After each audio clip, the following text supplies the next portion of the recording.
소유하고 이야기하는 다정한 민주주의자들의 팟캐스트 톡톡 철학사이다. 이제 시작합니다. 와. 저희 민주주의 찾기 너무 힘들죠. 꼭꼭 숨은 민주주의 찾기 두 번째 시간인데요. 이번 시간에는 우리가 정말 지긋지긋한 51대 49를 어떻게 넘어설 수 있을까? 좀 가능하면 희망적이고 그리고 뭔가 내가 직접 해볼 수 있는 그런 것들을 찾아 나서는 여행을 시작해 보도록 하겠습니다. 저희가 지난 시간에 사실 선거가 정말 민주적일까? 그리고 정말 선거 만능주의가 판치는 이 세상에서 참 어쩔 수 없다는 생각이 들기도 하는데요. 그러면 그 너머에 대안은 가능할까에 대해서 아마 많은 분들 궁금해하실 거라고 여겨지고요. 이 궁금한 데는 또 하나의 사연이 있죠. 요즘 우리 주변에 보세요. 해도 너무한다 인간적으로. 제가 여태까지 선거를 한 30년은 한 것 같은데 투표를 30년? 제 나이가 드러나나요? 30년 하셨어요? 아니, 아무튼 거의요. 근데 아무튼 최고의 개판인 것 같습니다. 그런데 그렇다고 저희가 민주주의를 포기할 수는 없지 않을까요? 그래서 오늘은요, 정말 대안 찾기를 본격적으로 나서볼 텐데, 사실, 어떻게 정말 이게 가능하긴 할까? 근데 이게 딱 가능할까? 이러면 너무 우리가 무섭잖아요. 너무 막막하고. 그래서 조금은, 어떤 부분들에서 좀 대안을 찾아볼 수 있을까? 그런 이야기부터 좀 시작해봤으면 합니다. 근데 우리 인사도 안 했는데 아직. 제가 그랬군요. 예. 저는 요새 정치 때문에 슬퍼하는 남편 때문에 저도 같이 힘든 황주부입니다. 예, 안녕하세요. 저는 참여연대 아카데미 뉴트나무에서 일하고 있는 정세훈 간사입니다. 반갑습니다. 네. 네, 안녕하세요. 숨은 민주주의를 찾으러 나온 정치 철학자 김만건입니다. 네, 반갑습니다. 근데 오늘 못 찾겠다 깨꼬리 되는 거 아니에요? 찾아봐야죠. 아이고, 싱크대 총장님. 이번에 싱크대는 입학금 얼마나 거두실 거예요? 입학금이요? 뭐 대충 한 100만 원 받을까요? 세면대는요? 그래요 뭐 입학금 어디에 쓰라는 법도 없는데 대충 받던 대로 받죠 뭐. 무슨 소리 하시는 거예요? 입학금은 당연히 새내기들이 입학하는 데에만 쓰여야죠. 어머, 누구세요? 우리는 청년 참여연대. 청년 참여연대는 작년 10월에 발족한 참여연대 부설 기관입니다. 청년 참여연대는 지난 1월 전국 34개 대학의 정보공개 청구를 통해 입학금의 산정 근거가 없다는 것을 확인했습니다. 앞으로 저희는 대학이 입학금 실비만을 받을 수 있도록 활동해 나가겠습니다. 청년들의 더 나은 내일을 위해 노력하겠습니다. 참여연대는 정보 지원금을 받지 않습니다. 청년 참여연대의 후원 회원이 되어주세요. 문의 02-723-4251로 지금 전화주세요. 02-723-4251 02-723-4251 띠링띠링. 정말 요즘 정치 보면 너무 좌절스럽다는 생각이 좀 많이 드는데요. 저는 원래 그 정치에서 좀 나쁜 일이 있어도 그 나쁜 일을 너무 자주 언급하면 정치 혐오 현상이 일어나고 그렇죠. 그것 때문에 사람들이 정치 바깥으로 나가는 게 좀 두려워서 웬만하면 정치를 나쁘게 언급하는 걸 자제하는 좀 편인데요. 근데 이번 이 선거에서 이 공천을 바라보니까 참 제 입에서 나쁜 말이 자꾸 나와서 요즘 이렇게 사실은 제가 얼마 전에 애도 낳았거든요. 제가 낳은 건 아닙니다. 네. 어쨌든 저희 와이프가 나왔군요. 저 애도 생겼는데 참 이렇게 세상이 참 아름답고 좋게 보여야 되는데 제 입에서 자꾸 나쁜 말이 나오는 걸 이렇게 보고 막 이러면서 좀 제가 요즘 좀 좌절스러운 시기를 저도 보내고 있는 것 같습니다. 남편뿐만이 아닌 것 같아요. 예. 그렇습니다. 사실 저희가 지난 시간에 이 정치가 무슨 삼국지 같다라고 언급을 했잖아요. 신의 한수 막. 네, 신의 근데 제가 집에 가서 사실 잠을 못 잤어요. 왜냐하면 삼국지에 대해서 모독을 한 것 같아서. 아. 왜냐하면 삼국지에는 그래도 의리가 있고요. 나름 염치도 있고요. 그리고 뭔가 예의도 있고 대의와 명분이 있었는데 요즘 보면 예전에 그 드라마 중에 여인천하 기억나시죠? 뭐 매야 살생부 막 이런 그런 게 연상될 정도인 것 같습니다. 그런데 사실 우리가 여기에서만 멈춘다면 정말 한 발짝 앞을 나가는 것이 아니라 정말 길을 잃어버릴지도 모른다는 생각이 들어서 오늘은 정말 찬찬하게 그러면 우리가 길을 찾을 수 있는 1, 2, 3라도 마련해 볼 수 있을까라는 문제의식을 좀 던지고 싶고요. 그래서 새로운 대안들을 어떤 부분들에서 좀 찾아볼 수 있을까 일단 선생님께 좀 묻고 싶습니다. 우리가 사실 민주주의라고 이야기했을 때요. 대부분 다 많은 사람들이 정당으로 환원시키는 경향들이 되게 많죠. 그쵸. 지금 우리 선거만 봐도 사실 선거의 중심이 정당이니까 민주주의 하면 정당 민주주의를 떠올리고 저도 사실은 정당 민주주의가 정말 민주주의에서 핵심적인 부분이고 중요하다고 생각은 합니다. 그런데 그렇게 하면 민주주의가 너무 폭이 좁아지는 것 같아요. 그러면 그거는 그냥 정부의 형식이고 그 다음에 뭐라고 해야 될까요? 민주주의를 일종의 양식으로만 정의하는 것 같거든요. 그래서 좀 확정을 해보면 물론 민주주의를 시스템이 어떻게 우리를 지켜내는가, 민주주의 자체, 뭐 그렇지. 권력의 분립이라든지 이런 것들이 어떻게 지켜내는가, 그리고 제도권에 들어오면 정당 민주주의들이 정말 정당이 우리를 어떻게 지켜낼 수 있는가, 그리고 또 한편으로는 좀 더 확장시켜서 저는 시민사회까지 이제 민주주의의 일부로 바라본다면 그때는 우리가 민주주의를 단지 정부의 형태로 보는 게 아니라 하나의 우리 존재 양식, 존재 방식으로 볼 수 있기 때문에 이런 다양한 영역에 걸쳐서 찾아본다면 좀 더 넓게 민주주의를 좀 정의하고 민주주의의 가능성을 볼 수 있지 않을까 생각합니다. 그래서 그렇게 좀 넓게 오늘은 찾아봤으면 좋겠습니다. 예, 저도 동의합니다. 왜냐면 넓게 찾지 않으면 너무 힘들까봐 지금 현실이. 그럼 먼저 아까 시스템에 대한 부분을 말씀하셨는데요. 시스템적 대안이라고 하면 제가 그냥 언뜻 떠오르는 거는 뭐지? 민주주의적 시스템, 뭐 삼권 분립 이런 걸 말씀하시는 건가요? 아, 그렇죠. 이제 아까도 제가 중간에 언급하면서 잠시 언급했는데요. 시스템적 대안이라고 했을 때 우리가 오늘 주제가 51대 49잖아요. 네. 51대 49는 사실 다수자와 소수자가 그렇게 크게 차이가 나지 않는데도 51이라는 다수자의 명목으로 마음대로 할 수 있는 그런 상황을 상징하는 거잖아요. 그래서 어떤 민주주의 내부에서 가장 우리가 두려워해 왔던 것들이 다수자들의 행보입니다. 그것 때문에 사실 제일 먼저 시작했던 게 삼권 분립이라는 제도들이었습니다. 이 서양에서 삼권 분립은 왜 생겼냐면요. 의회 다수자들 때문에 생겼어요. 그러니까 삼권 분립은 기본적으로 의회의 다수를 차지한 사람들이 이제 마음대로 법을 제정할 수 있고 그 사람들이 마음대로 권력을 행사할 수 있으니까 이걸 갖다가 권력을 분립시켜서 권력의 남용을 막겠다는 거였거든요. 근데 이 삼권 분립이라는 아이디어가 이건 정말 철학적으로 뛰어난 아이디어예요. 몽테스키우의 아이디어거든요, 기본적으로. 그런데 이 몽테스키우가 어떻게 생각했냐면 권력은 오로지 권력밖에 못 잡는다. 그러면 권력을 분립시키자. 이제 이렇게 이야기를 했던 거죠. 그러면서 그러니까 법을 만드는 사람, 법을 운영하지 못하도록 하고, 법을 운영하는 사람, 법을 판단하지 못하도록 하고, 법을 판단하는 사람, 법을 만들지 못하게. 그렇게 해서 이제 입법, 행정, 사법부를 나눠놓고 이제 권력을 서로 견제함으로써 이제 권력을 마음대로 쓰지 못하겠는데 선진국은 입법부가 문제거든요. 그런데 좀 늦게 발전한 국가일수록 좀 늦게 민주주의가 발전한 국가의 더 문제는 어디냐? 주로 행정부예요. 행정부가 너무나 강력한 권한을 행사하는 경우가 많아서 이것들을 어쨌든 어떠한 방식으로 어느 국가에서건 어쨌든 그 권력을 남용하는 세력들이 있고 이것들을 막기 위해서 가장 기본적으로 우리가 지켜야 될 것은 시스템 내에서는 삼권 분립이라는 것이 가장 중요한 것 같습니다.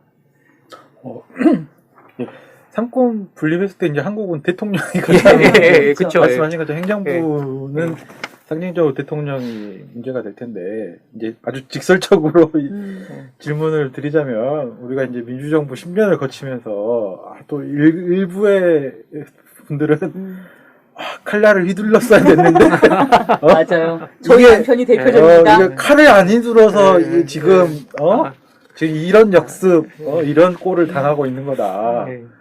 또 그런 얘기를 하시는 분들도 있어요. 그러니까 단순히 칼을 휘두른다기보다는 아무튼 뭔가 주어진 권한으로 막 휘두르면서 개혁 혹은 변화를 막 이끌었어야 되는데 좀 눈치만 보고 그러지 못한 거 아니냐. 근데 또 반대로 상대편은 정말 인정사정 눈치 안 보고 혹은 다 칼날을 휘두르고 또 보이지 않게 휘두르기 때문에 또 이제 본인 스스로를 진보적이라고 생각하시는 분들 중에도 일부에서는 대통령이 너무 이렇게 점잖빼기보다는 권력을 가졌으면 권력을 강하게 행사해야 되는 거 아니냐 이렇게 생각하시는 분들도 있는 것 같아요. 제가 들어보니까 제가 정리를 좀 해볼게요. 그러니까 결국은 민주적 제도를 갖추기 위해서 사실은 좀 비민주적이더라도 그 이행상에서 좀 권력을 휘둘렀어야 되지 않느냐라고 그렇죠. 하는 강력한 주장과 그렇게 된다면 그게 무슨 민주주의냐. 그 자체가 민주적이지 않기 때문에 그렇게 못한 거다라는 주장이 사실 팽팽하게 맞서고 있잖아요. 그렇죠. 저는 사실 이제 두 번째 주장을 좀 지지하는 편이긴 한데요. 이건 사실 농담입니다. 한번 어떤 친구가 술 먹더니 그러더군요. 그때 그 대통령과 검사 간에 대화가 있었잖아요. 기억납니다. 그때 당당하게 대통령에게 우리에게 엉두르지 말라고 말하던 그 검사는 지금 어느 누구에게 그렇게 또다시 당당하게 말하며 살고 있는가 되게 궁금하다 그러더라고요. 네. 대통령한테도 그렇게 당당했던 사람이니까. 사실 어떻게 보면 저는 그게 많은 사람한테는 되게 뭐라고 해야 될까요? 어떻게 보면 그 대통령이 무시당하는 순간일 수도 있고 뭐 그런 순간일 수도 있다고 생각하는데 저는 그런 것들이 우리 사회에 누구든 무엇인가를 내가 자유롭게 말할 수 있다는 분위기를 준 건 또 사실이라고 생각하거든요. 그런 점에서 저는 그때 그걸 갖다가 뭐 조금 화를 내긴 했지만 노 대통령이 그런 점에서 뭐라고 해야 돼 그걸 너그럽게 받아주고 그리고 거기서 아무런 또 보복도 없었잖아요. 그래서 어떻게 보면 그렇게 하면서 사회적으로 우리한테 뭔가 일종의 정치적 자유라는, 말할 수 있는 자유라는, 정말 표현할 수 있는 자유라는 것들을 자기가 몸소 보여줬다는 점에서 저는 사실 되게 좋았던 모먼트라고 저는 생각해요. 저는 그러니까 그것이 좋았지만 부족했다고 판단합니다. 무슨 얘기냐면 사실 이제 사람들이 민주적으로 이건 당연히 말도 안 돼라고 사람들이 보편적으로 인식할 수 있는 건 그런 경험을 통해서 맞는데 예를 들어 그런데 그렇게 10년 동안 쌓은 게 어떻게 한 방에 다시 돌아갈 수 있느냐라고 얘기했을 때는 그것이 제도적이든 뭐든 딱 뭔가로 수렴됐어야 된다는 거죠. 예를 들어서 뭐 검찰총장을 투표로 해서 뭔가 독립된 기관으로 만들려는 이 개혁을 완수했었더라면 이런 문제가 덜했을 텐데 사실 뭐냐면 그 과정에서 그것을 완수하지 못했을 때는 오히려 어떻게 보면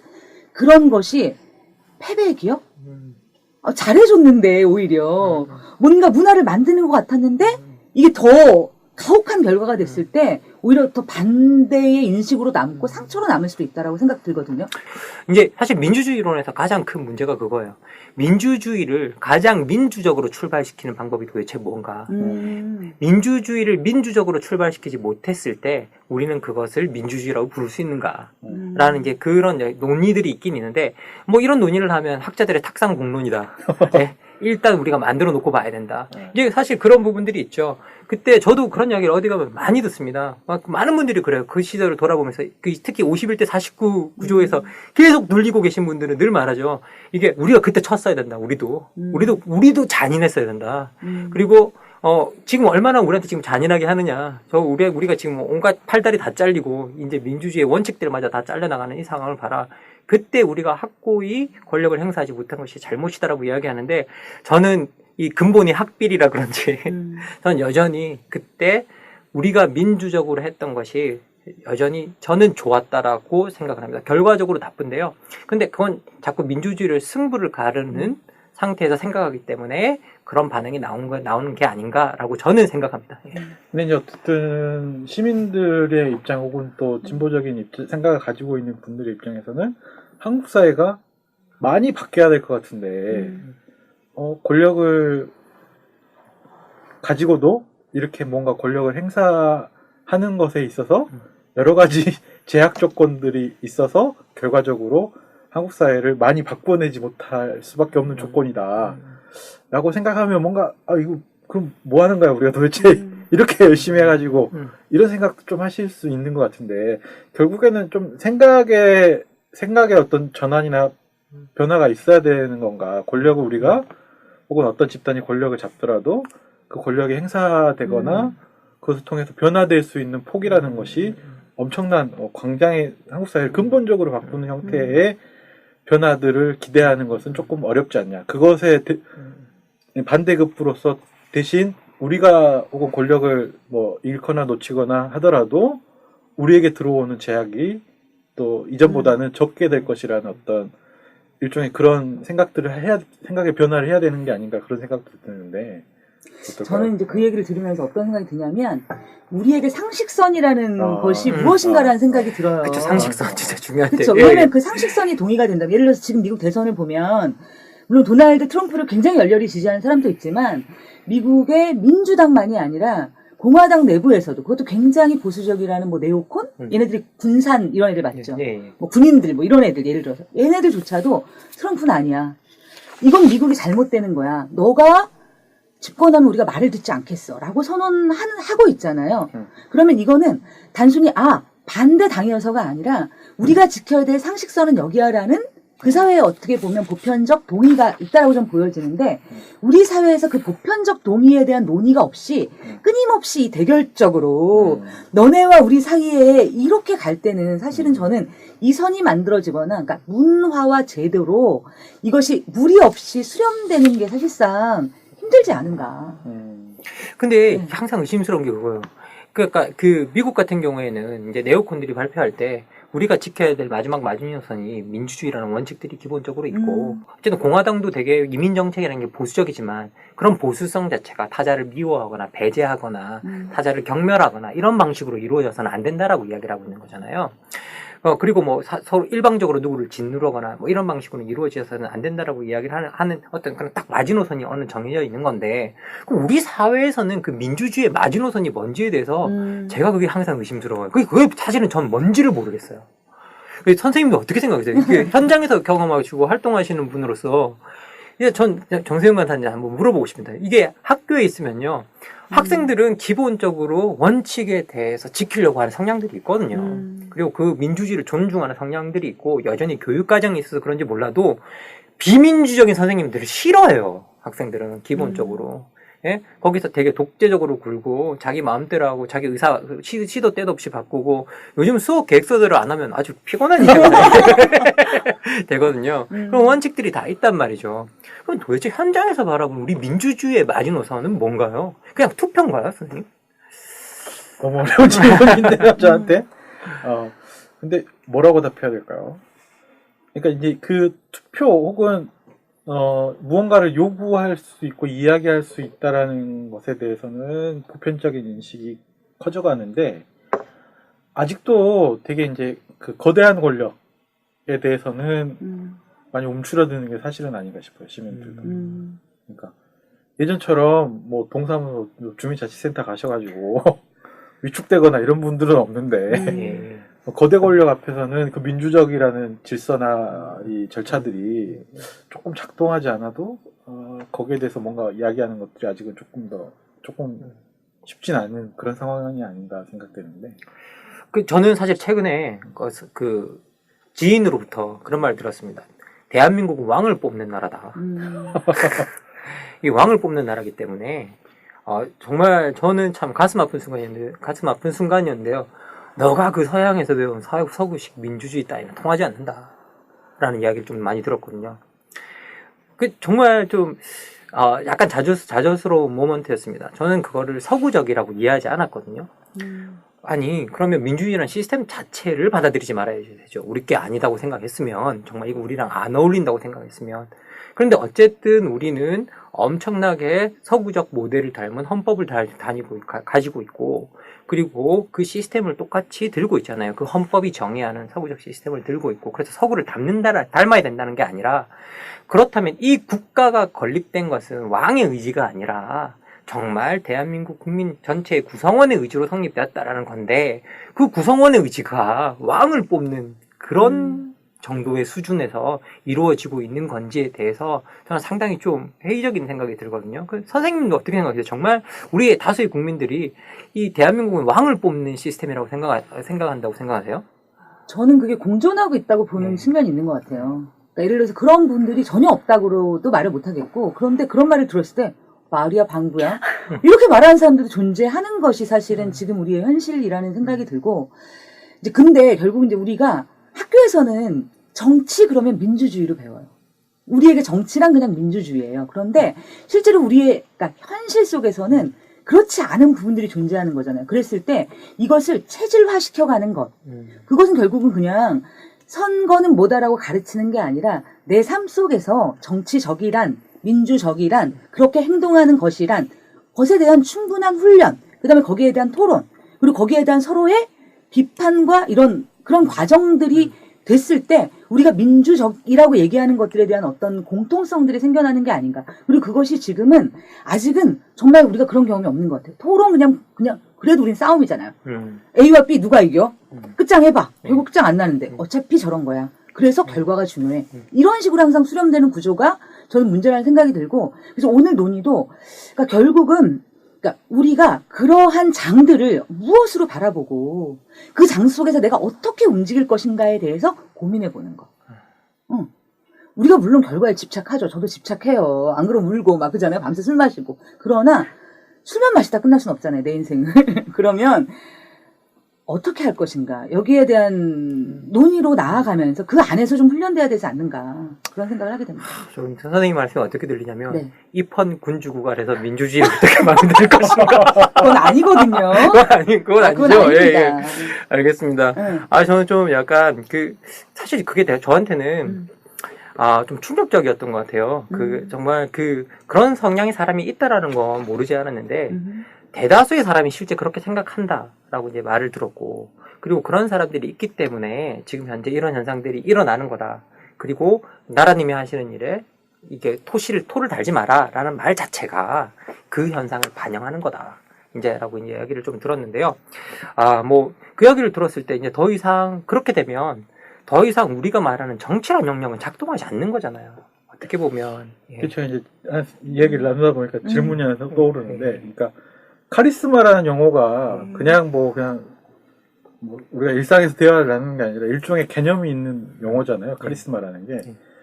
이제 민주적인 절차와 제도를 지켜나가는 가운데서도 또 사람들은 무언가 카리스마 있는 그쵸. 지도자, 카리스마 있는 정치인들을 또 원한단 말이에요. 근데 이제 이 카리스마라는 게 그러면 또 반대로 절차와 제도를 지키지 않는 어떤 지도력 혹은 그것을 뛰어넘는 무언가 행사되는 어떤 정치 행위를 의미하는 건 아닌 것 같은데, 그걸 이제 카리스마라는 개념을 가져와서 지금 이런 문제들, 미국 같은 경우도 뭐 상권이 분립돼 있고 뭐 대통령 같은 경우 절차와 제도를 지켜야 되지만 또 그 가운데서 카리스마 있는 대통령 지도자가 있을 수 있잖아요. 근데 한국이 생각하는 어떤 이런 카리스마의 개념과 어떻게 좀 차이가 있을지 궁금해지는데요.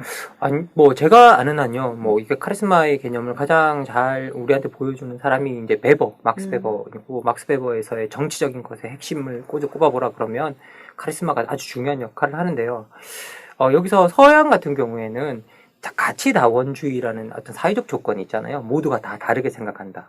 그리고 모두가 다 다르게 생각하는 이 상황 속에서 그 다르게 생각하는 사람들을 한 방향으로 어떤 일정한 방향으로 움직여 줄 수 있는 힘들이 필요한데, 그러면 다르게 생각하는 사람들을 어떠한 방식으로든 가치를 통합할 수 있는 그런 능력 자체를 제가 알기로는 카리스마라고 이제 부르는 거거든요. 그러니까 그 사람은 어떤 합리적 설득도 되게 중요하고 뭐도 되게 중요하겠지만 다른 가치들, 하지만 내가 이건 이렇게 생각하지만 저 사람이 저 말하는 저런 것들이나 저 사람의 존재나 저 사람이 그것으로 내가 믿고 따라갈 수 있어 라고 하는 그런 가치 통합적인 힘을 제가 아는 한 카리스마라고, 이제 사실상 카리스마의 내용이 그거예요. 여러 사람들의 마음을 이렇게 끌어당기는. 그쵸. 서로 다르게 생각하는 사람들을 가치를 통합해서 끌어다닐 수 있는 힘이 일종의 카리스마거든요.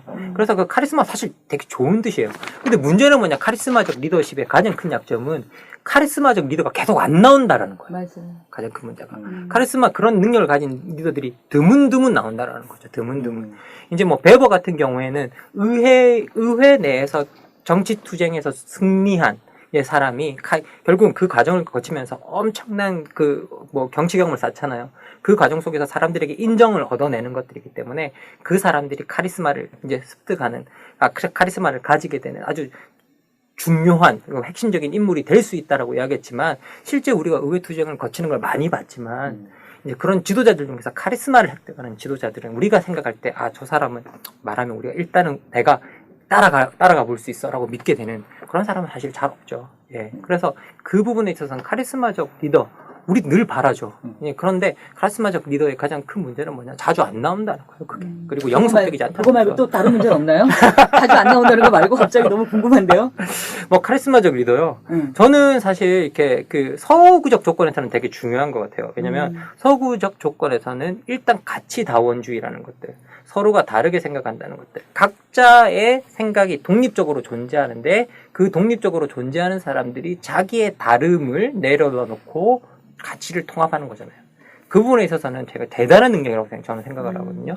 근데 우리 사회에서 우리 사회도 그런가 뭐 우리 사회에 그런 힘이 필요한가라는 거 생각해 볼 때 그건 잘 모르겠어요. 우리는 뭐 일단 이념적으로 두 동강이가 나 있어서 그 이념을 통합할 수 있는 힘이 일종의 카리스마가 될 수 있다면 뭐 카리스마라고 할 수 있겠는데 우리한테 그런 리더가 지금 현재 있는가에 대해서는 저는 좀 의심스럽습니다. 제가 이 이야기를 계속 받아서 가자면 우리 사회에서는 한국 사회에서는 카리스마라는 게 말하자면 정치 구단 혹은 뭐 예. 신의 한 수. 그러니까 뭔가 민주적인 절차와 제도를 지켜나가는 가운데서도 어떤 나의 행위나 메시지를 통해서 국민들이 거기에 감동받고 아, 저 사람과 함께 우리 공동체를 같이 나아갈 방향들에 대해서 공감하면서 같이 가자 하는 마음이 내가 끌리는 그런 게 아니라 무언가 나는 잘 모르지만 그의 어떤 신묘한 한 수가 판을 뒤집어 흔들고 거기에 무슨 용인술이 어쩌고 뭐 이런 차원의 그러니까 민주주의라는 개념과는 조금 다른 결의 카리스마를 생각하는 것 같아요. 그래서 지금도 이제 그쵸. 지금 뭐 그 당의 상황도 계시잖아요. 신의 한 수다라는 말이 좀 나오더니 아마 카리스마다 뭐 이런 얘기가 나오고 하더니 이제 비례대표 공천을 공천으로 이제 폭발했는데 결국에 이제 일종의 본인 입장에서는 내 마음대로 한다 나는 카리스마를 행사하겠다 카리스마를 나는 보여주겠다 아니면 말아라 이런 식인데 정당이 이래도 되는 건가 이렇게 비민주적이 반민주적이어도 되는 건가라는 이야기를 또 할 수도 있지만 또 원래 정당이라는 그런 거 아니야? 뭐 이렇게 말하는 분들이 그냥 술 먹고 하는 얘기가 아니라 있죠. 정당에 대해서 공부를 많이 하신 분들도 사실은 이 상황을 옹호하는 분들도 있을 것 같아요. 혹시 어떻게 보시는지. 뭐 실제 뭐 사실 저는 정치 철학을 했고 정당론을 공부하지는 않았습니다. 근데 어쨌든 정착을 하면 기본적으로 정당론은 배우게 되죠. 저 정치 철학을 하면서. 그런데 정당론을 배우다 보면 가장 핵심적인 게 뭐냐라고 하면 정당 하나 내부의 그 내부가 얼마나 민주적인가는 큰 문제가 아니라는 거예요, 사실. 정당 하나는 그렇게 민주적이지 않을 수 있다라는 거죠.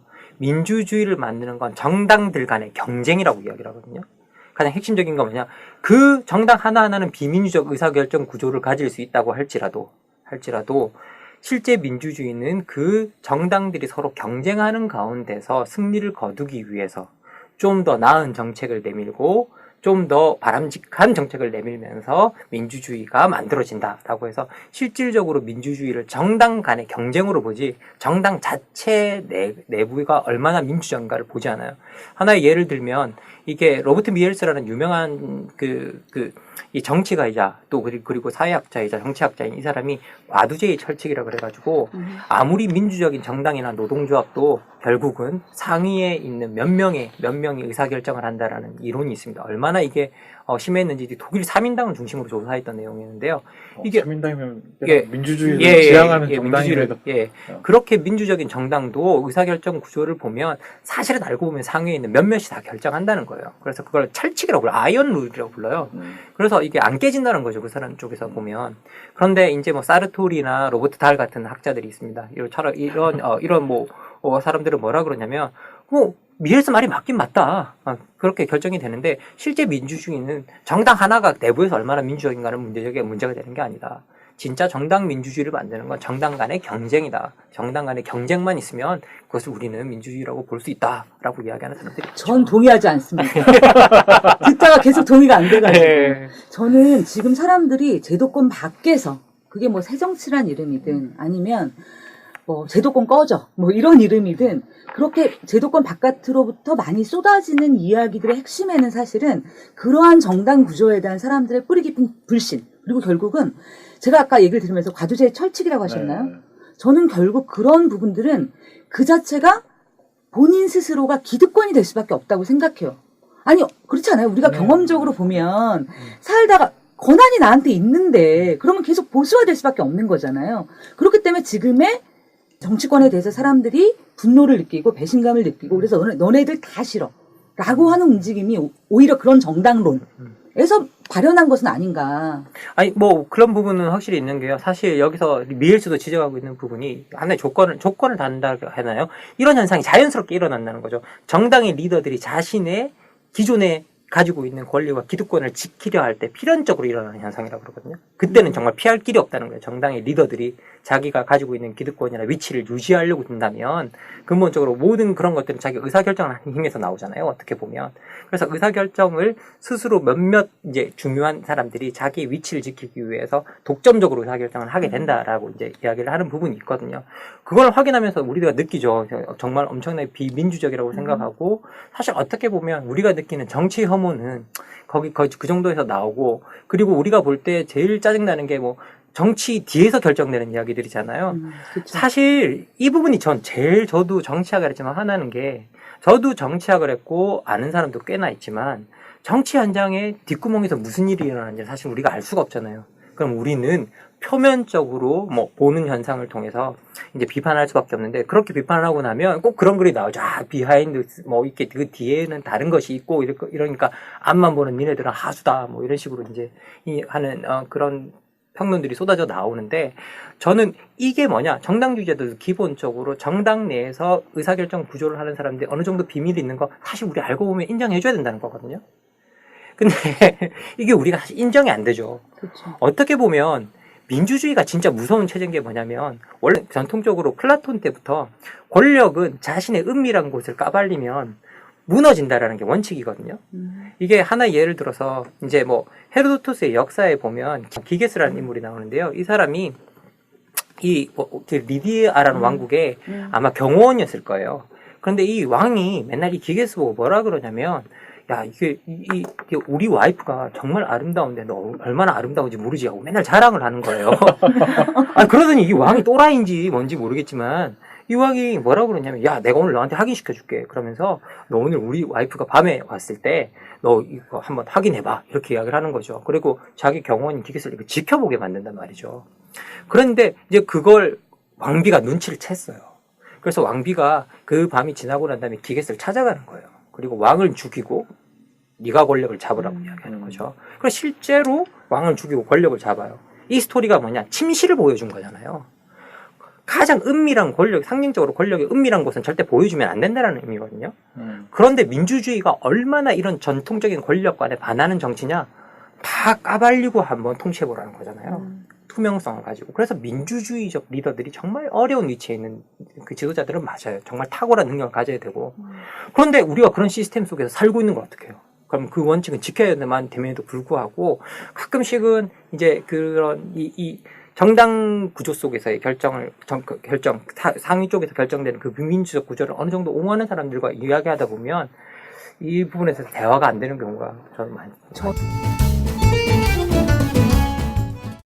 저는 이제 사실 이제 그 얘기를 들으면서 정당론자들은 그렇게 하시고 뭐 이런 생각이 드는 게 왜냐하면 이미 우리의 눈높이가 그렇지 않아요. 그러니까 예를 들어 사람들이 거기에 대해서 그래 어쩔 수 없지라고 동의해주는 사람보다 열받아 하잖아요. 그래서 그게 지지율에도 그대로 표현이 되고 그리고 지지율이 아니라 하더라도 내가 지지해. 그렇지만 이게 잘한 일이야 못한 일이야 물어볼 때 사람들이 다 짜증내잖아요. 그건 옳지 않아. 아무리 보수적 성향을 가졌다 하더라도. 그러니까 결국은 그러니까 이론보다 더 중요한 건 현실의 변화인 거고 제가 볼 때는 이미 현실 속에서 우리는 거기에 대해서 됐고라고 말할 준비 정도는 되어 있지 않은가. 어쨌든 제가 듣고 보니까 이해되는 거는 정치는 현실이다. 현실 속에서 말하자면 자연스럽게 나타나는 과도지의 철칙이라는 것을 받아들이는 가운데서 어떻게 정당 간의 경쟁을 통해서 민주주의를 이룰 것인가. 그걸 고민하는 게 더 맞다. 그쵸. 과도지 철칙을 막 원래 안 없어지는 건데 막 없애려고 막 하는 게 노력하는 거에 힘을 쏟는 것보다는 아무튼 정당을 통한 민주주의를 확립하는데 더 노력하자라고 이해는 되지만 우리가 마음으로는 그리고 또 이해 안 다른 되는 흐름에 거. 대해서 한 가지 말씀을 드릴 수 있을 것 같아요. 저는 왜냐하면 실제로 지금 세계에도 그렇고 우리나라도 마찬가지고 뭐냐면 정당이 그 전에 기반이었던 당원들만이 아니라 그 외연 확대에 나서고 있잖아요. 그렇죠. 그리고 그냥 외연 확대라는 게 우리의 그 의견을 줘가 아니라 그들을 대폭적으로 받아들이고 그리고 당원의 자격을 갖지 않는다 하더라도 심지어 표를 행사하게 해요. 우리의 결정에. 사실 이런 것들은 그러니까 좀 다른 거잖아요. 실제로 달라진 현실을 반영하고 있는 거 아닌가요? 그래서 이제 그 야당의 정치 이제 비례대표 공천 를 보면서 이제 정의당이 막 카드뉴스 같은 걸 만들었다고 그래요. 그래서 정의당의 당원은 주인입니다. 그래서 우리 정의당은 비례대표를 당원의 투표를 통해 선출했습니다. 이렇게 얘기를 하는데 이거는 이제 말씀하신 것처럼 당원 투표로 비례대표 후보를 선출했으니까 민주적인 건 맞고 사실은 여기까지도 제가 생각했을 때는 정당 정치가 중요하다. 정당론자 그러니까 정당 네. 일종의 정당주의자이신 분들도 그것도 좋다라고 생각하시는 것 같아요. 근데 이제 제가 생각하는 건 약간의 한켠에 마음이 걸리는 부분은 황미정 선생님이 얘기하신 것처럼 정당의 주인은 당원입니다. 이 문구가 그들은 주인이고 나는 객이고 뭐 제가 뭐 주인이고 싶은 마음은 전혀 없지만 약간 그런 마음의 한켠에 불편함을 주고 있는 것 같아요. 그래서 보면서 그러니까 민주적으로 하니까 좋긴 좋은데 그 카드뉴스의 내용이 다 동의되지는 않는 그런 마음이 좀 있더라고요. 사실 뭐 그 가장 핵심적인 건 억울하면 당원이 되는 게죠. 예. 근데 억울해서 당원이 되고 나면 더 좌절하실 거예요. 왜냐하면 실제 정치적 결정 과정에 참여할 길이 별로 없어요. 당원이 된다고 할지라도. 당원이 됐을 때 정말 어떻게 보면 이건 정확하게 콜린 클라우치가 묘사하거든요. 그냥 당비만 내면서 결정에는 좀 무심해 주는 게 제일 좋아해요. 너무 참여하려고 하면 좀 피곤하고. 그치. 너무 참여하면 피곤하고. 그러니까 지금 현재 콜린 클라우치가 포스트 민주주의에서 이렇게 정확하게 묘사하잖아요. 뭐라고 이야기하냐면 지금 현재 정당의 지도자들은 사람들이 정당에 떠나가는 것을 두려워하면서도 정당 안에 들어와서 너무 활발한 것도 싫다는 거예요. 그래서 지금 사람들이 어디에서 머무르면 좋겠느냐? 정당의 당원이 되어서 정당을 유지할 수 있는 당비만 내줬으면 좋겠다는 거예요. 그래서 그 선에 머무를 수 있는 온갖 정치적 수사와 레토릭을 사용한다는 거죠. 실제. 정의당이 그렇다는 건 아니고. 예. 정의당이 그렇다는 건 아닙니다. 예. 정의당은 좀 더 민주적이지만 예. 그 정당의 이 말하자면 주인이라는 당원들의 결정. 그러니까 예. 결국에 정당의 주인이 당원이면 결국에는 다른 정당 밖에 있는 시민들은 어떤 그 정당에 대해서 뭐랄까 관심을 표명한다든가 혹은 결국 할 수 있을까라는 생각이 들더라고요. 저는 그 부분에 대해서 실제로 저는 그런 움직임이 일어나고 있다고 생각해요. 그러니까 정당의 결정에 대해서 그것이 틀렸다를 예를 들어 우리나라의 경우를 보자면 정청래 의원이 공천에서 날아갔을 때 시민들이 필리버스터를 했잖아요. 저는 개인적으로 마포구을 주민이에요. 예. 그런데 실제로 거기서 이제 필리버스터를 생중계하는데 거기 나온 분들이 처음에 하는 말이 이런 말 되게 많이 하셨어요. 저는 개인 정청래에 대한 호오 때문에 온 게 아닙니다.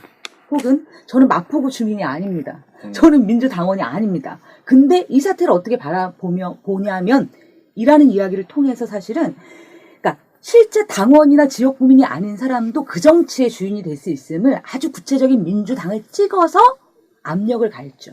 그리고 이건 저는 우리나라만의 문제가 아니라고 생각해요. 미국의 티파티 같은 경우에는 본인들이 우리 대선 후보는 우리 공화당 후보는 얘야 밀잖아요. 티파티에서 그렇죠. 대놓고.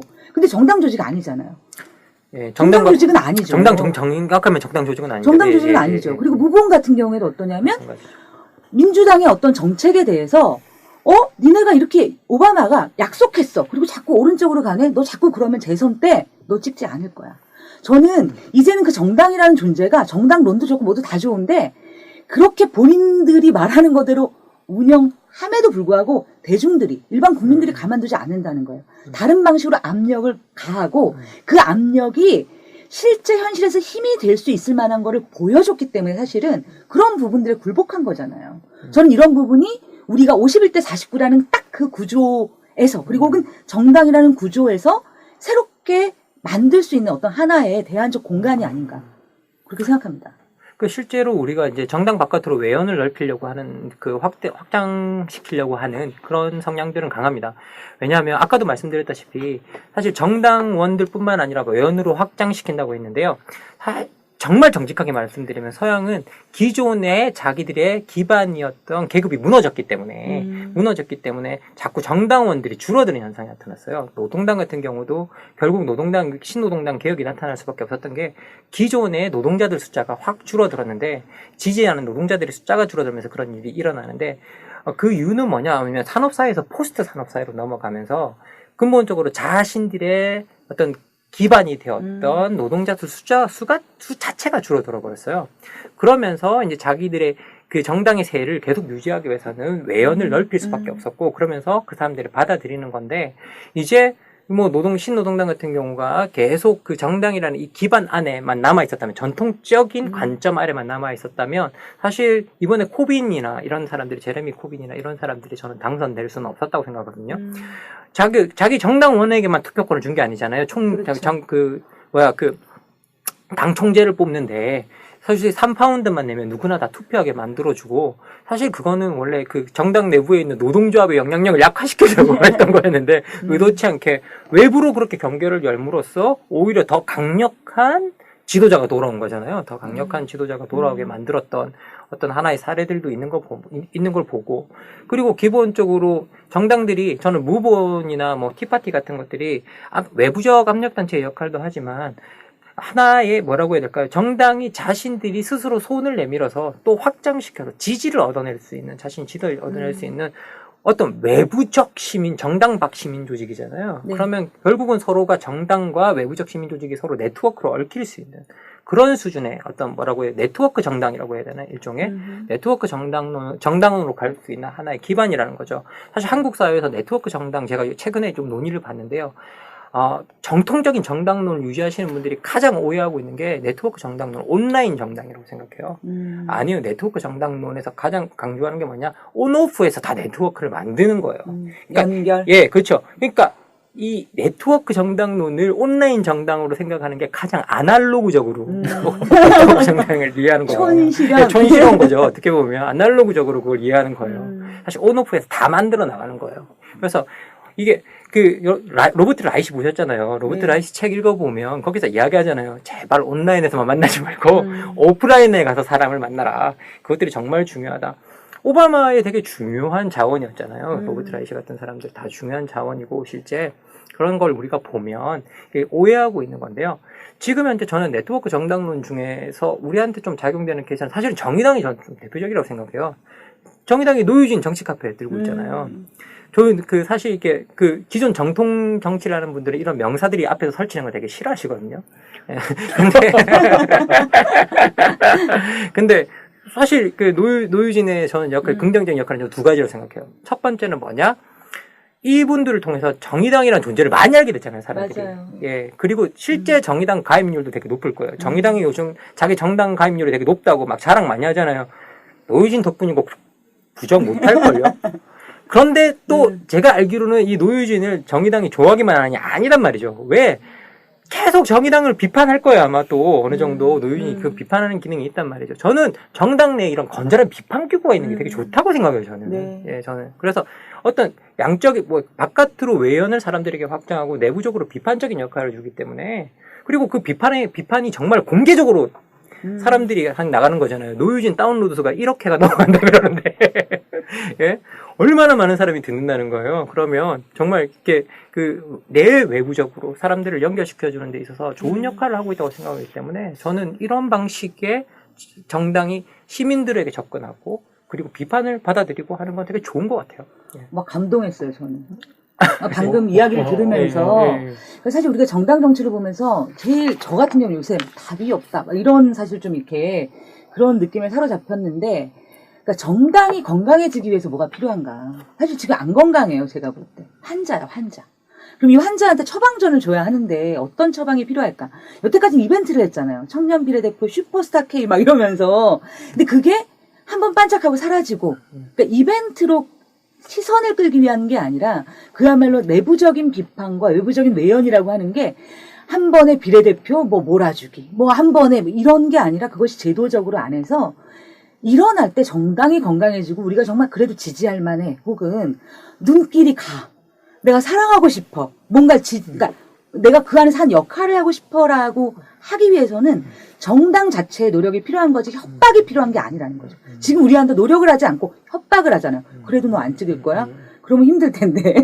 이런 협박이 아니라 노력이 필요하고 그것을 강제해 나가야 되겠다는 생각이 듭니다.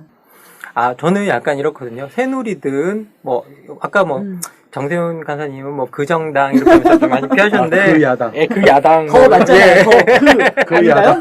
그 야당. 예, 이러면서 좀 피해가셨는데, 좀 정확하게 말씀드리고 싶은 게, 전 여야를 가리지 않고 우리한테 이렇게 묻고 있는 것 같아요. 너 나 사랑해? 그럼 찍어. 너 내가 필요해? 그럼 찍어. 너 제가 입어서 답답해? 제가 계속 이겨서 답답해? 그럼 나 찍어. 너 제가 이길까봐 우리를 판을 얻고 이길까봐 두렵지? 그러면 나 찍어. 그러면서 우리한테 사실상의 선택권을 주지 그렇죠. 않는. 지금 선거가 25일인가 남았나요? 근데 지금 아직 공천자 명단이 확정이 안 된 상태잖아요. 어떻게 보면. 그럼 우리한테 후보에 대해서 알 수 있는 기회를 한 달도 주지 않는다는 거거든요. 지금 이건 사실 어떻게 보면 정당이 완벽하게 우리를 무시하는 거예요. 기본적으로. 이거 어떤 분들은 이 정당의 잘못을 너무 많이 지적하고 정치 혐오를 일으킨다. 이건 아니에요. 이건 정말 팩트잖아요. 그렇죠. 이건 그냥 팩트. 우리가 알 수 있는 시간을 줘야 되는 거예요. 충분한 시간. 누가 어떤 공약을 내밀고 있고 어떤 것을 보고 있는가. 근데 지금 현재는 뭐예요? 결국은 정말 정당 정치가 말하는 게 그건지는 모르겠어요. 정당 보고 찍으라는 거거든요. 근본적으로. 그러면 우리가 후보를 냈으면 그 사람이 어떤 사람이다 알아서 찍어라. 그냥 거기에 되게 가까운 것 같아요. 그런데 이게 정말 긍정적인 건지 아닌 건지에 대해서는 저는 개인적으로 되게 부정적입니다. 그래서 저는 싫어요. 솔직히. 정당 정치를 하시는 분들은 저를 비판할 수도 있겠지만 저는 싫어요. 솔직히 말씀드리면 저는 이걸 싫다라고 말하고 싶습니다. 네, 그렇죠. 그래서 이제 이런 또 이야기를 하면 역시 정당이 중요하다고 하시는 분들은 그러니까 정당으로 들어가자. 들어와라. 정당 가입하고 들어가서 목소리를 내고 정당을 바꿔야 되지 않겠냐 하는데 뭔가 마음 한켠에서 왠지 들어가면 막 후질 것 같아요. 이런 느낌 막 아니 후진 걸 떠나서 자기들도 그렇게 말하잖아요. 정당의 위에 있는 부분들이 어느 정도 비밀스럽게 결정하는 것들에 대해서 어느 정도는 인정해야 된다라고 말하고 있는 거 아니에요. 그러면 우리가 들어가서 할 일이 없다라는 거예요. 당원비 내는 거 외에는 사실상. 예? 우리가 어느 중요한 정치적 과정에 사실상 권력을 행사할 수 없다는 거죠. 이게 이렇게 표를 행사할 수 없는 거고. 아니, 계속 말하는 거 아니에요. 이게 근본적으로 정당이라는 것들이 당원 중심으로 돌아가야 된다. 저는 그거 나쁘지 않다고 생각해요. 당원 중심으로 돌아가는 건 맞는데, 정말 또 많은 정당주의자들이 진성당원이나 이런 걸 많이 내세우신다는 거죠. 근본적으로 진성당원의 데피니션 자체는 저는 당원비를 내는 사람으로 저는 알고 있거든요.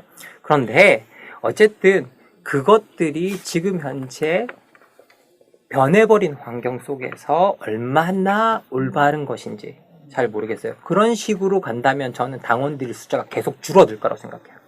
그러면 결국 정당은 정말 소수의 뭐라고 해야 될까요? 소수의 권력 집단이 될 수밖에 없는 것인데 그 상황에서 기존의 정당 정치를 옹호하시는 분이 억울하면 정당에 들어오든가라고 말하는 건 웃긴 것 같아요. 그러니까 정당 정치를 무시해서 안 된다고 말하시는 분에 돌려주고 싶은 말이에요. 그러면 똑바로 하든가라고 말해주고 싶은 그런 생각이 들어요. 전 어쨌든 최근에 일어나고 있는 정당 정치의 성향 그리고 우리나라에서 정당 정치를 주도하시는 분들의 성향에 대해서는 저는 좀 부정적입니다. 좀 자연스럽게 혹시 이제 우리가 이제 시스템 얘기를 쭉 하다 보니까 저는 이제 우리나라 좀 정당 정치를 살펴볼 필요가 있을 것 같아요. 네. 결국 이제 카리스마적 지도자든 그렇지 않든 간에 지금 현실의 그 지형 속에서는 사실 정당 구조를 통해서 배출이 되기도 하고 혹은 뭐냐면 지금 전 세계적으로 이 정당 정치의 바깥에서부터 아예 그러니까 결국은 정당 정치라는 틀과 그 바깥이라는 것을 중심으로 지금 뭐가 막 터져나오고 있잖아요. 그리고 이제 우리가 지금 사실 실망을 느끼고 속이 상한 것도 뭐냐면 이놈의 정당이 막 지지할 수가 없어. 아무리 내가 마음을 곱게 먹고 눈을 찔끔 감아도 지지하기가 너무 힘들어요, 진짜로. 어쨌든 정당이라는 구조를 우리가 찍어야 되는 거잖아요. 그랬을 때 이 정당 정치의 내부에서 혹은 이것과 뭔가 연계해서 우리가 고민해 볼 수 있는 51대 49를 넘을 수 있는 대안은 없는가? 저는 이렇게 생각해요. 어떤 생각이 좀 드냐면, 그분들이 정당론자들이 정당 간의 경쟁이 민주주의를 만든다고 하시잖아요. 저는 요즘 어떤 생각이 드냐면, 정당과 시민사회의 경쟁이 민주주의를 만들 거라고 생각해요. 동의요. 예. 그래서 저는 정당이 시민사회랑 경쟁해야 된다고 생각해요, 이제. 그래야만 안에 내부적 병폐를 고칠 수 있다고 생각해요. 정당 간의 경쟁에 맡겨두면 지금 현재 우리가 몇십 년을 지켜봤지만 안 고쳐졌잖아요. 그렇다면 정당 정치의 경쟁자를 데려다 줘야 된다고 생각해요. 그러면 시민 사회를 데려다 줘야 된다는 거죠. 기존의 정당론자들이 시민사회론에 대해서 엄청나게 비판적입니다. 촛불 집회도 비판적이고, 예? 뭐라고 비판해요? 2008년 촛불 집회요? 네, 뭐라고 비판해요? 나 몰라서 묻는 거예요. 뭐라고 비판하는데? 100만이 모여봐야 나 궁금해서 물어보는 거예요, 진짜. 100만이 모여봐야 네. 소용이 없다더라. 이런 거 아니야? 그런 거죠. 네. 100만이 모여, 니네 100만이 모여서 설쳐봤자 소용이 없다는 거죠. 솔직히 어떻게 보면. 그러면서 그런 것들이 오히려 제도권 정치를 사람들로부터 멀어지게 하고 제도권의 어떤 역할을 약화시킬 뿐이기 때문에 기존의 제도권의 정당 정치를 약화시킬 수 있는 그런 바깥 행위는 웬만하면 하지 말라는 거예요. 예. 그 힘으로 정당을 바꿨으면 그러니까요. 예. 민주주의가 좀 더 누군지, 나아졌을 텐데 이런 저한테 얘기. 데려다 주세요. 할 말이 많으네, 나는. 되게 훌륭하신 분이 우리나라에 훌륭하신 분들이 공부를 많이 하시네. 저도 일부분 동의가 되는 부분이 있어요. 왜냐하면, 그러니까 좀 얘기를 이렇게 좀 해봤으면 좋겠어요. 정당론에 대해서 우리가 충분히 얘기를 했고, 그러니까 저는 일반 시민이에요. 믿으실지 모르겠지만. 그러니까 내 스스로 어떻게 정치적 행위를 하는가. 나는 내가 민주적으로 살기 위해서 어떻게 행동하는가를 한번 써봤어요. 우리 방송하기 전에. 그래서 내가 나의 행위. 예를 들어서 이런 거죠. 집회에 참가해, 내가. 근데 집회에 참가할 때 이렇게 생각해요. 머릿수라도 채워야 되겠다, 내가. 너무 허가면 안 되잖아. 근데 가서 있으면 한마디 말도 못하고 구호 몇 개 따라하다가 군대가 너무 싫어서 그냥 끝까지 못 보고 들어오는 거예요, 내가. 서명운동? 카톡으로 날라오면 하나도 안 빼나. 거의 되게 열심히 해요. 근데 뭐가 바뀐 적이 없어요. 뭐 10만 했다 그러는데도 뭐 바뀐 게 없고 대답 없는 메아리 같아요. 선거? 매번 하죠.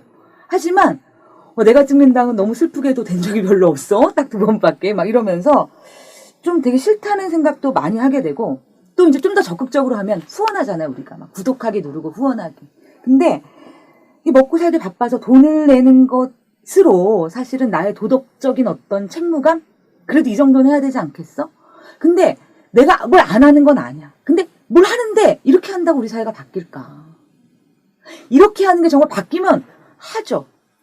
하겠어. 근데 하면서 점점 동력이 좀 떨어진다고 느껴지는 거. 그리고 그렇잖아요. 10단체 후원하다가 예를 들어서 내가 점점 사는 게 팍팍해. 그러면 뭘 고르게 되냐면 어디부터 끊어야 할까? 순번을 정하게 돼. 이게 솔직히 매우 현실적으로 민주주의와 정치를 고민하는 저의 고민이에요. 그러니까 일상의 나의 삶의 공간에서 어떻게 내가 민주적으로 살 것인가? 어떻게 행동할 것인가? 참 선생님께서 너무 어려운 질문을 이제 던져주시는데요. 저도 역시 뭐 이렇게 집회 같은 데 가는 거에 대해서 답답할 때가 있습니다. 제가 한번 택시 타고 너무 중요한 집회라고 생각해서 갔는데 택시를 타고 간 적이 있었거든요. 그러니까 기사 아저씨께서 저 뭐라고 하셨냐면 아니 왜 이런 데를 가냐고 물어보시더라고요.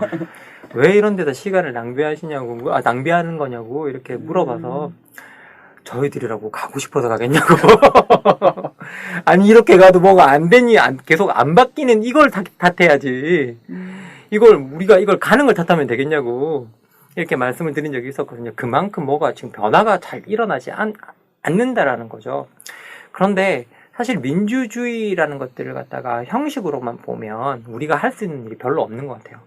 결국은 어떤 의사결정 과정 속에서 우리가 일단 뭐 집합적으로 의사결정을 할 수 있는 건 선거밖에 없고, 선거라는 것들은 4년이나 뭐 2년이나 이렇게 한 번씩마다 돌아오는 그런 행위들이기 때문에 어떤 별로 할 수 있는 게 없다는 생각이 드는데, 결국은 우리가 하나의 사회 일원으로서 정말 우리가 관심을 두고 있는 사안들이 있다면 그 사안 하나를 가지고 하나의 관심, 만약에 내가 여성 문제에 관심이 있다 그러면 사실 우리 정신대 할머니 문제 같은 경우들이 이번에 판결이 났잖아요. 소녀상 지키는 문제, 그 일본 대사관 앞에서 그런 것들에 단체가 아니더라도 개인이 가서 그걸 참여할 수 있는 거잖아요. 사실 이렇게 하나의 개인으로서. 그래서 저는 시민사회가 시민단체는 아닌 것 같거든요. 계속 말씀드리는 게 많은 분들이 시민사회를 시민단체로 오해하세요. 우리가 개인으로서 활동할 수 있는 건 엄청나게 많은 것 같고요. 그렇게 살아갈 때 일종의 우리의 삶의 모드 자체를 어떻게 뭐라고 해야 될까요? 민주적으로 바꾸는 게 되게 중요한 것 같아요. 그래서 민주주의가 정부의 형식이 아닌 존재의 양식이 되는 것만이 제가 봤을 때는 지금 현재 민주주의를 위기에서 구해낼 수 있는 방법이라고 생각하는데, 솔직히 말씀드리겠습니다. 참 피곤하실 거예요, 이거 하려면. 참 피곤하실 거라는 거. 근데 지금은 어느 정도 이 피곤한 삶의 양식을 견뎌야 되는 시점이 아닌가라는 생각이 좀 듭니다. 나 오늘 선생님 얘기 계속, 그러니까 학자라서 예, 그렇게 예, 말씀하시는 예, 것 같긴 예. 한데, 그러니까 제 눈높이에 모질한 거예요. 아, 예, 죄송합니다. 예, 예. 그러니까 이게 왜냐면 그게 다야? 막 이런 난 더한 걸 듣고 싶어. 막 예. 이런 마음이 드는데 저는 사실 저도 혼자 집회를 나가요. 예. 근데 갔다 오면 기분이 더 나빠. 가서 내가 무슨 얘기를 한 것도 아니고 그냥 누구 이렇게 뭐 깃발 들고 온 사람들은 모르겠어요. 근데 쌤 말 맞다나 난 혼자 나가서 그 집회에 내가 구경꾼인지 참가자인지 잘 모르겠어요. 솔직히 말씀드리면. 그리고 뭔가 힘을 받고 오는 게 아니라 내가 진짜 열심히 해서 머릿속 산만을 채웠는데 뉴스에 한 줄도 안 나와. 막 이러면 진짜 완전 허무해요. 그리고 뭐랄까 그거를 그러니까 혼자 개인적으로 집회를 참석하는 걸 넘어서는 또 다른 경험 그리고 그 안에서 저는 그때 내가 민주주의를 배운다는 생각이 드는 게 아니라 한 개인이 소모됐다라고 느끼는 거예요. 3만 중에 한 명인데 그게 의미가 있어야 되잖아요. 근데 그 의미가 있는 게 아니라 3만 분의 1이 돼서 약간 소모되고 집에 왔을 때는 약간 그만큼이 나한테서 약간 떨어져 나간 느낌? 그 이상이 뭐가 있을까? 저는 솔직히 양심적으로 말해서 오늘 거의 1시간이 다 돼가는데요. 이 결론에서 이르니까 참 지금까지 떠든 게 허무. 이 생각이 조금 들 정도로 저는 정말 할 말이 없습니다. 근데 제가 이 말씀을 좀 드리고 싶은 것 같아요. 결국은 우리가 민주적 삶의 양식을 습득하는 과정에 있다라는 부분은 말씀드리고 싶고요. 저는 옛날에 존 듀이를 읽을 때 어떤 게 있었냐면 듀이가 미국 교육을 재건설할 때 뭐라고 이야기하냐면요. 소위 똑똑한 사람은 바깥에서 데려올 수 있다 그래요. 똑똑한 사람 바깥에서 데려올 수 있다. 그런데 우리가 바깥에서 유일하게 가져올 수 없는 게 민주적 삶의 양식이다. 라고 이야기해요. 그래서 학교 교육이 제일 먼저 가르쳐야 되는 건 어떻게 우리가 민주적으로 살아가는지에 대한 그 삶의 방식부터 가르쳐야 된다. 그러면서 학교 교육을 암기나 뭐 그런 것들이 아니라 대화와 토론식 교육으로 다시 다 재건설합니다. 이건 재구축을 해 나가거든요. 그래서 기본적으로 우리한테는 그 문화 자체가 아직은 정착이 안 된 것 같아요. 그리고 자꾸 우리가 민주주의를 그러다 보니까 그건 사실 어떻게 보면 듀이는 민주주의를 삶의 모드로 이해한 거잖아요. 양식으로 이해한 거잖아요. 그런데 자꾸 우리는 민주주의를 정보의 양식으로 이해하는 거죠. 그러니까 정보의 양식은 분명히 정보의 양식도 중요하지만 이제 지금 현재 우리가 앞으로의 민주주의를 강화시키려고 한다면 어떻게 민주적으로 살아가는가에 대한 그것들이 우리의 일종의 하나의 생활 방식이 되어야 되지 않는가. 그래서 사실 일상에서 대화하고 토론하는 그런 장부터 시작해서 우리가 열린 태도를 가지고 그리고 아까 선생님 말씀하셨잖아요. 이렇게 우리나라에서 논쟁하면 이기고 지는 끝장 싸움이 되고 서로 인격 모독하고 막 그 욕하고 그리고 사람들이 의견이 다른 건데 의견이 다르면 나 자신을 못 오겠다고 생각하잖아요. 사실 그런 것들은 전혀 아닌데도 불구하고 그러니까 기본적으로 우리가 어떻게 서로가 의견을 나누는 것 같이 짓는가에 대한 그런 연습의 과정들이 우리한테 분명히 필요한 것 같습니다. 그런데 지금 현재는 좀 너무 우리가 극단적으로 어떤 대립의 길만을 가고 있다는 생각이 들거든요.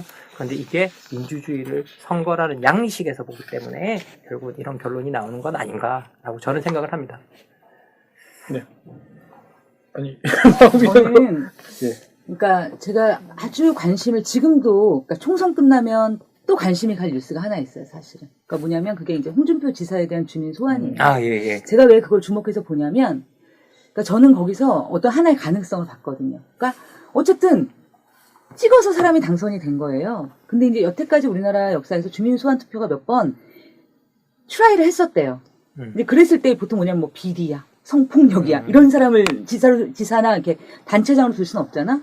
근데 이제 이때 학부모들이 사실 그러니까 학부모들이잖아요, 주체가 주민 소환 투표를 한 게 뭐냐면 1번 진주의료원을 주민의 동의 없이 폐기했다. 2번 그리고 무상급식을 자기 독단적으로 무상급식 폐지를 결정했다. 그래서 이것은 우리가 도저히 받아들일 수 없는 정책이므로 주민 소환이라는 민주적 제도를 통해서 이 사람이 권력에서 물러나도록 우리의 의견을 모으겠다라는 행위를 했어요. 그리고 저는 그 기사를 계속 추적해서 계속 읽어봤어요. 여기에 따라 나오는 기사들을. 그런데 제가 거기서 주목한 건 뭐였냐면요. 이분들의 변화였어요. 그러니까 처음에는 이게 말이 돼? 내 문제도 아니고 애 문제잖아. 라는 분노로부터 시작을 했던 분들이 그리고 이제 처음에는 되겠어? 이런 것도 있었겠죠. 그리고 거기가 아시잖아요. 경상도. 되게 힘든 데잖아요. 여당 깃발만 꽂으면 당선된다는. 사실 홍지사도 굉장히 높게 당선이 됐었고. 근데 거기서 실제 법정에서 채운 그 인원을 훨씬 넘는 사람들을 모으기까지의 과정에서 일단 본인들이 저는 이분들이 민주주의를 배우셨을 거라고 생각해요. 그 과정을 통해서. 그리고 그것을 성공적으로 이끌어냈을 때 그분들이 느꼈던 그 경험은 저는 죽을 때까지 지워지지 않을 것 같아요. 그래서 아무리 세상에 우리나라가 왜 있잖아요. 램비. 이렇게 해서 이슈가 3일만 지나도 그건 이슈가 아니야. 새로운 게 엎을 거야. 그렇지만 저 같은 사람이 그걸 지켜보고 있는 것 같아요. 나는 이 총선이 끝나자마자 그 주민 소환 투표가 어떻게 되는지를 꼭 지켜볼 거거든요. 저는 그런데 민주주의의 가능성이 있지 않은가 싶어요.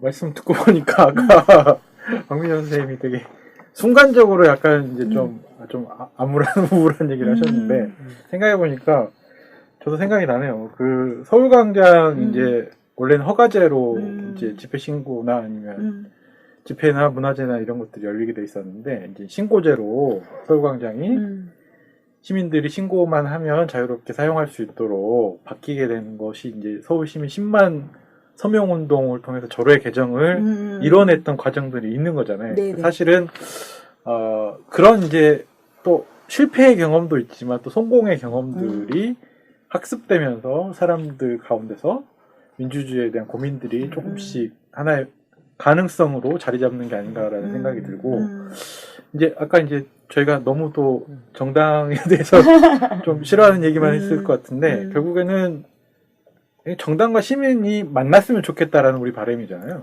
맞죠. 왜냐면 네. 정당과 시민 사이가 경쟁해야 되는 것도 결국은 두 세력이 결합하기 위해서잖아요. 어떻게 보면 서로가 어떤 우호적인 관계 속 경쟁적인 관계라는 것들은 적대적인 관계가 아니잖아요. 서로 경쟁한다는 것은 공정한 룰 아래서 서로가 다툰다는 뜻이고 그 경쟁을 통해서 우리가 어떤 수준에서 결합할 수 있어야 된다라는 것들이기 때문에 우리가 장기적으로 꿈꾸는 것은 정당 정치와 시민 정치가 민주주의의 건강한 두 축이 되고 그러니까 사실 정당 정치만이 축이라면 정당 정치가 무너지면 민주주의를 다시 복원할 길이 없잖아요. 시민사회와 정당 정치가 하나의 이 사회의 민주주의 두 축이라면 우리가 하나의 축이 부실할 때 다른 축으로 지탱하고 그리고 다른 축이 다시 회복할 때까지 그것을 지속시킬 수 있는 힘을 줄 수 있으니까요. 기본적으로 그런 측면에서 정당 정치와 시민 정치가 어느 정도 경쟁하고 서로 보완적인 관계가 되었으면 하는 게 저 바람이기도 하고요. 그렇습니다. 예.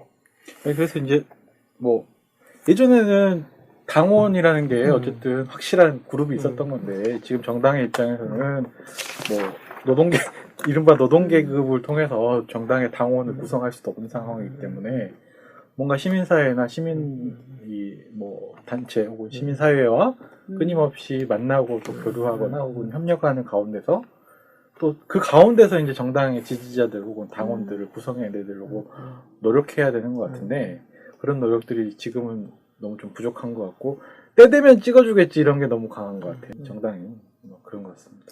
근데 이제 그런 당들은 이번 선거 때는 모르겠어요. 정말 지지를 받을지 모르겠지만 사람들이 두고 보고 있잖아요. 선거만 끝나봐. 아주 그냥 다 죽었어. 막 이러면서. 그래요? 저는 디지털 시민권이라는 얘기를 들은 기억이 나요. 그러니까 지금 사실은 이제 우리 사회 정치 세력이라는 게 예전에는 그게 어떻게 정치 세력이 될 수 있어? 라고 했던 세력들도 하나의 자신의 정치적인 목소리를 낼 수 있는 것으로 환경이 바뀌고 있잖아요. 그런데 지금의 어떻게 보면 그런 새로운 세력들의 목소리를 담기에는 지금 우리의 현실의 정당이나 어떤 현실의 구조가 사실 턱없이 부족하고 사실 모자란 부분 그리고 잘 작동하지 않는 부분들이 굉장히 많은 것 같아요. 근데 이제 이런 부분들을 우리가 강제해 나갈 수 있으려면 민주적인 정당만큼 민주적 시민이 사실 만들어져야 그게 강제가 되는 거지. 우리도 때만 딱 모여서 그때만 막 욕하다가 끝나고 나면 다 사라져버리면 사실 그거를 강제할 수 있는 힘은 혹은 실질적인 그런 작동은 안 될 수밖에 없을 것 같고요. 우리 스스로 그런 민주적인 시민이 되고 그걸 끝까지 관철해낼 수 있도록 피곤하지만 겁나 힘들지만 굉장히 귀찮지만 해야 되는 건 아닐까 그런 생각을 하게 됩니다. 예, 뭐 오늘 뭐 여러 말씀을 많이 해주셔가지고 갑자기 제가 정리하는 건가요? 말씀을 아주 많이 해주셨는데요.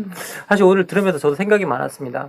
결국은 우리가 뭐라도 할 때 일종의 대안을 내놓는 것들이 되게 중요하잖아요. 비판만 내놓는 게 아니라 대안을 내놓는 게 상당히 중요한데 저 나름대로는 그 대안이라는 것들이 정당과 시민사회를 경쟁시키는 것이라고 생각했었거든요. 근데 그것을 얼마나 구체적으로 현실화할 것인가에 대한 고민이 진짜 부족했던 것 같아요. 그 부분은 저도 아주 반성하고 깊이 반성하고 이제 그 부분에 대해서 또 진지하게 고민해 봐야 될 무렵인 것 해야 될 것 같습니다. 선생님께서 그 질문을 탁 아까 던지셨을 때 입안에서 탁 정직하게 막혔어요. 이게 뭐라고 말하지? 하고 정말 정직하게 짜내 이렇게 이야기 없는 걸 짜낼 수는 없고 그래서 저 나름대로 그 부분에 대해서 진지하게 고민해 봐야 되겠고요. 그리고 그 정당 정치와 시민사회를 경쟁시키는 하나의 방식이 어떤 것이 될 것인지에 대해서 앞으로 깊이 생각해보는 과정이 될 것 같습니다. 오늘 두 분께 정말 그런 점에서 정말 감사드립니다. 네. 예. 오늘 소감. 오늘 소감이요? 거의 지금 마무리 분위기로 가는데요. 참 어려운 주제, 저희가 처음에 얘기할 때 오늘 어려운 녹음이 되겠다 이렇게 생각했는데 그래도 잘 얘기를 했었는데 결국에는 어느 한쪽이 무언가를 잘한다고 해서 되는 건 아닌 것 같은데 좀 이렇게 그런 모습을 보고 싶어요. 지역 차원에 있어서도 지역의 당원들과 혹은 시민사회, 혹은 지역에 있는 작은 모임들이나 이런 부분들이 서로 만나고 또 교류하고 하는 가운데서 정당이 강해지는 모습들. 정당은 그냥 정당끼리 따로 자기네들끼리 활동하고 자기네들끼리 친목 활동하고 이런 활동이 아니라 지역의 문제나 혹은 국가적인 문제도 마찬가지지만 그런 가운데서 이루어지는 것 같고 아까 이제 그런 것들이 부족한 부분들을 비례대표가 또 채워주는 게 아닌가 싶은데 결국은 지역 차원에서의 정치인 혹은 지역 차원에서의 어떤 이런 것들을 해결하지 못하는 것들을 또 비례대표를 통해서 소수자의 문제나 혹은 일종의 이제 중앙 차원에서 활동했던 사람들에 대한 어떤 그런 부분들이 채워지는 것 같은데 이번 공천은 아무튼 그렇지 못했던 과정들이어가지고 너무 아쉬움이 남는 것 같아요. 저는 한 가지 장면이 떠오르는데요. 거기에 대해서 말은 많더라고요. 뭐냐면 이제 그리스의 시리자가 유럽연합의 안을 받을 것이냐 말 것이냐를 국민투표에 붙였잖아요. 그렇죠. 예. 저는 그게 이제 다른 무엇보다 그것을 국민투표에 물었다는 것에 대해서 굉장히 감동했어요. 맞아요. 우리나라의 어떤 정치가 예를 들어 4대강을 할 것이냐 말 것이냐 국정교과서를 할 것이냐 말 것이냐 사실 사람들이 그러니까 정책이라면 그런 거잖아요. 우리에게 이것이냐 저것이냐 가부를 물을 때 정말 그것이 중요한 문제라면 저는 저에게 물어봐 줬으면 좋겠어요. 여론조사 저한테 안 와요. 전화를 받은 적이 없는데 그런 거 말고 그리고 사실 그러기 위한 우리가 굉장히 많은 디지털 환경이 돼 있잖아요. 많은 국민들이 참여할 수 있는 뭔가 정치가 지금의 구조 말고 그 이상의 구조적으로나 그런 액션에서 좀 더 상상력을 가졌으면 좋겠다는 생각이 들고요. 저는 그런 상상을 계속 하고 싶습니다. 오늘의 클로징으로요.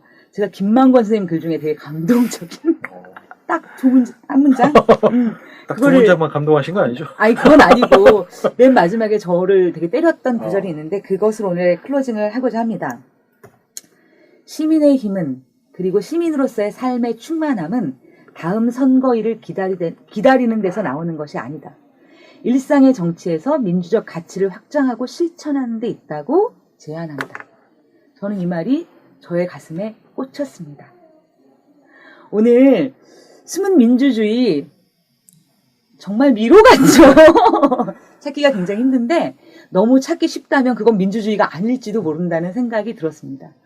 오늘의 우리가 생각거리는 민주적이라는 것이 과연 무엇일까? 민주적으로 살아간다는 것이 삶의 양식으로서의 민주주의가 무엇일까를 우리 각자에게 가슴에 그 질문을 남기는 것이 또 우리의 사유거리가 아닌가 생각합니다. 다음 철학사이다. 저희가 또 우리가 함께 고민해 볼 만한 주제로 또 찾아뵙도록 하겠습니다. 예, 그리고 다음번에 만나뵐 때는요, 어떻게 경쟁시킬 수 있는지 구체적인 대안으로 찾아뵙겠습니다. 오케이. 기대합니다. 네.